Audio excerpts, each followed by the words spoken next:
সময় আর আপনজন যখন একসাথে আঘাত দেয়, মানুষ তখন বাহির থেকে নয়, ভেতর থেকেই পাথর হয়ে যায়। যেখানে আপনার সবচেয়ে বেশি অবদান থাকবে, সেখানে একদিন আপনার কোনো চিহ্নই থাকবে না। জীবনের গল্পগুলো তো একই থাকে, বদলায় তো শুধু চরিত্রগুলো। হারানোর সময়টাকে শুধু মিস করা যায়, কখনো ফিরে পাওয়া যায় না। সবার দেওয়া দুঃখ আমি তোমাকে বলতাম, তোমার দেওয়া দুঃখ আমি তাকে বলবো। ছোট্ট একটা জীবন, কত কিছুই না ঘটে। একই আকাশের নিচে কেউ হাসে, কেউ বা কাঁদে।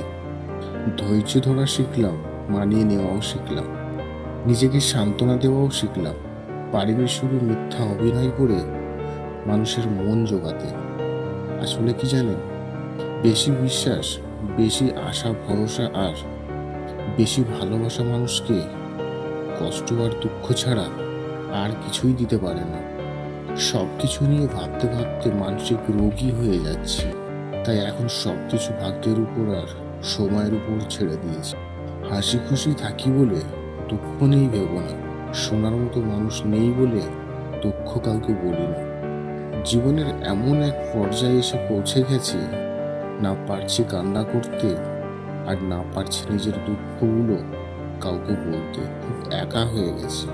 যদি আয়নায় মানুষের মুখ দেখা না গিয়ে তার চরিত্রকে দেখা যেত, তাহলে সব মানুষ তার মুখ সুন্দর না করে তার চরিত্রকে সুন্দর করার প্রতিযোগিতা করত। মানুষ তো কত কিছুই বলে, কে কি বললো সেটা না ভেবে তুমি তোমার সৎ ইচ্ছে আর স্বপ্ন পূরণের জন্য যা করার দরকার তাই করো। সফলতা দিয়ে তাদের কথার জবাব দাও। আজকাল মানুষের সাথে মিশতে ভয় হয়।